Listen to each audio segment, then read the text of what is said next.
Guys अब हम जानेंगे ब्रेकीथेरेपी के बारे में। अभी हमने जाना टेलीथेरेपी के बारे में पूरा। अब इस नेक्स्ट स्लाइड में मैं लेके आया हूँ। ब्रेकीथेरेपी को मैंने 4 पार्टों में डिवाइड कर रखा है। अगर मैंने जहाँ पे जैसे बता रखा है वैसे आप एग्जाम में अच्छे से चार्ट बना के करके आएंगे तो आपके नंबर बहुत अच्छे आने की उम्मीद है। तो ब्रेकीथेरेपी को 4 पार्टों में डिवाइड करता हूं मैं। पहला पार्ट है रेडियो न्यूक्लियाइड पोजीशन। जो भी हम रेडिएशन सोर्स यूज कर रहे हैं, टेलीथेरेपी में बताया था थोड़ी डिस्टेंस होगी, इसके अंदर बहुत पास बिल्कुल उसके अंदर ट्यूमर के अंदर हमें लेके जाना है। तो उसकी पोजीशन के ऊपर कि वो कहाँ कहाँ पोजीशन उसको कर सकते हैं, हम ट्यूमर के अंदर डायरेक्ट डाल सकते हैं, ल्यूमेंस के अंदर, कैविटी के अंदर, कहाँ कैसे उसको इम्प्लांट करेंगे उसके बिहाफ पे, उसकी पोजीशन के ऊपर उसको डिवाइड कर सकते हैं अपन 5 भागों में।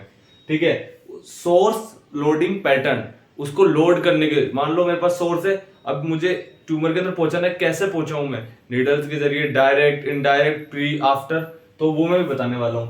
डोज रेट, जो रेडिएशन निकल रही है कि कितना ट्यूमर है हमारे पास, ज्यादा डेप्थ का है, कम डेप्थ का है, उसके अकॉर्डिंग, डोज रेट के अकॉर्डिंग उसको हमने 4 भागों में डिवाइड किया है जो सोर्स से निकलने वाली रेडिएशन है। चौथा डिवाइडेशन है हमारा टाइम ड्यूरेशन के ऊपर कि कितने टाइम के लिए हमें उस सोर्स को रखना है, परमानेंट या टेम्पररी। ठीक है, तो हम एक एक करके समझते हैं। अगर कोई बोले ब्रेकीथेरेपी कितने टाइप की है, तो हम ये नहीं बता सकते सीधा कि इस पहले आधार जानना होगा, किस आधार पे पूछ रहे हो आप। अगर नहीं तो 4 आधार बताओ। पहला उसकी पोजीशन के ऊपर कि वो कहाँ स्थित है। ठीक है। सेकंड उसकी लोडिंग प्रोसेस के ऊपर, तीसरा उसकी डोज रेट के ऊपर, और चौथा उसकी टाइम ड्यूरेशन के ऊपर। तो पहला आता है रेडियो न्यूक्लियाइड पोजीशन के ऊपर। एक एक करके समझते हैं चीजें, बाद में हम और एक एक को डिस्कस करेंगे, अभी ऊपर ऊपर से समझने की कोशिश करते हैं। पहला है इंटरस्टिशियल। मान लो किसी ट्यूमर के अंदर, किसी बॉडी के अंदर, कहीं किसी टिश्यू के अंदर, वहां पे ट्यूमर, आपका कैंसर डेवलप हो गया है। ठीक है। अब उस जगह हमें पहुंचाना है हमारा रेडिएशन सोर्स। तो कैसे? एक तरीका यह है कि वहां से हम काटें, सर्जिकल कट करें, ठीक है, और वहां पे सीधा रेडिएशन सोर्स को इम्प्लांट कर दें। ये तरीका हो सकता है। उसी तरीके को कहते हैं इंटरस्टिशियल, कि ट्यूमर के अंदर सर्जिकल कट की तरह हमने सीधे रेडिएशन सोर्स को उसके अंदर इम्प्लांट कर दिया, तो वो इंटरस्टिशियल। इंट्रा कैविटी, हमारी बॉडी में कैविटी हमने पढ़ी है, एब्डोमिनल कैविटी, थोरेसिक कैविटी। ठीक है। तो उन कैविटी में सीधे रेडिएशन सोर्स को कैविटी के अंदर, यहाँ बॉडी की अलग अलग पोजीशन के आधार पे हमें इम्प्लांट करना है, उस हिसाब से डिवाइड किया है हमने चीजों को, क्योंकि कैंसर को थोड़ी पता हो तो कहीं भी हो सकता है। तो कैविटी के अंदर है, और हमें लग रहा है कि कैविटी के अंदर डालने से कम अदर टिश्यूज को नुकसान पहुंचेगा, और ज्यादा से ज्यादा जो हार्मफुल, जो कैंसर है, जो ट्यूमर है, उसको हमें किल करना है। और कैविटी में डालने के बाद ये बहुत आसानी हुई, तो कैविटी में डालना पड़ेगा। तो इंट्रा कैविटरी, इंटरस्टिशियल। फिर तीसरा था इंट्रा ल्यूमिनल। हमें पता है हमारी बॉडी में ल्यूमिन्स है, इसोफेगस, छोटी आंत, बड़ी आंत, जो भी स्ट्रक्चर है, धमनी हुई, तो ऐसी जगह पे इंट्रा ल्यूमिनल।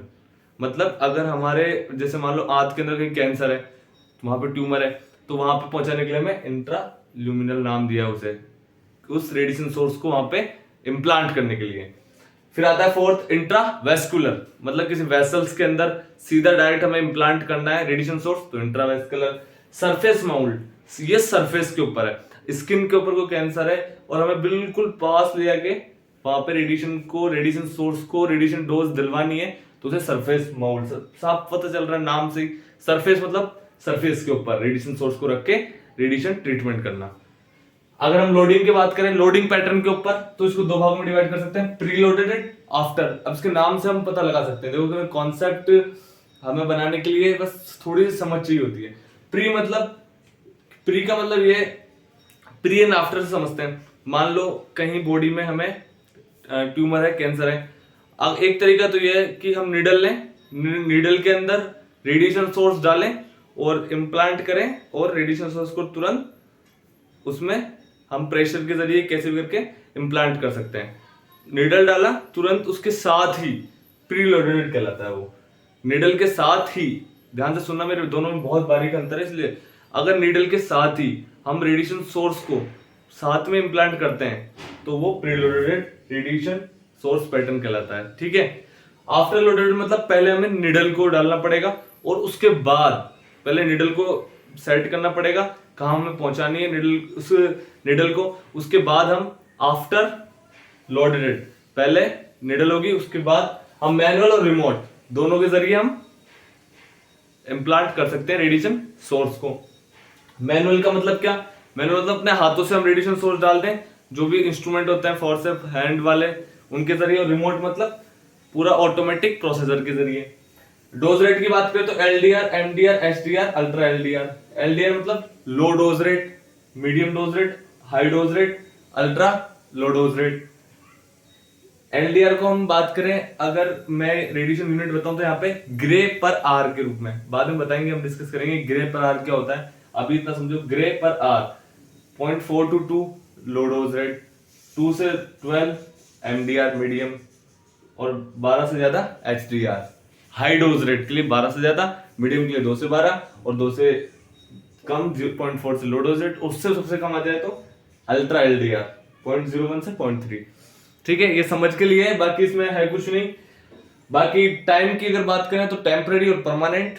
टेम्पररी मतलब हमें साफ नाम से पता चल रहा है, जो केवल कुछ टाइम के लिए कैंसर के पास रहेगा और उसके बाद उसे रिमूव कर लिया जाएगा, तो उसको चाहे आप रिमूवेबल कह दो, चाहे आप टेम्पररी कह दो, तो ये होता है। एक होता है परमानेंट, जहां हम रेडिएशन सोर्स को हमेशा हमेशा के लिए आपके ट्यूमर के पास स्थापित कर देंगे, इम्प्लांट कर देंगे। इसके कुछ एग्जांपल है, सीजियम 137, इरिडियम 192, इधर गोल्ड हो गया आपका, पैलेडियम हो गया, जो हम जानते हैं थोड़े कम सक्रिय होते हैं, तो ये आपका ब्रैकीथेरेपी हो गया। इसके अंदर वो शॉर्ट डिस्टेंस 5 सेंटीमीटर से कम रखी जाती है हमेशा, टेलीथेरेपी में बता ही दिया। इसमें जो रेडिएशन सोर्स यूज में लेते हैं वो ऐसे लेते हैं, वहां पे तो हाई एनर्जी का चाहिए था हमें, 1.25 मेगा इलेक्ट्रॉन वोल्ट का, यहाँ पे हम थोड़ा कम एनर्जी का जो, और ऐसा रेडिएशन सोर्स लेंगे। वहां पे हम टेलीथेरेपी में हमें ये चाहिए कि ज्यादा से ज्यादा समय तक रेडिएशन सोर्स रेडिएशन देता रहे।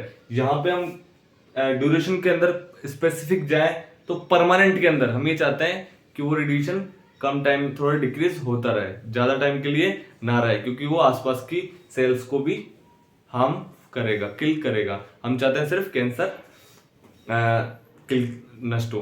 तो ये था थोड़ा आपका रेडिएशन थेरेपी के बारे में, और आगे एक इनके बारे में स्पेसिफिक एक पॉइंट के बारे में वीडियो बनाता जाऊंगा। लेकिन हाँ, अगर आप एग्जाम में इस तरह डिवाइड कर करके हर चीज को लिखेंगे तो बहुत अच्छा इफेक्ट पड़ेगा। ठीक है, thank you so much guys.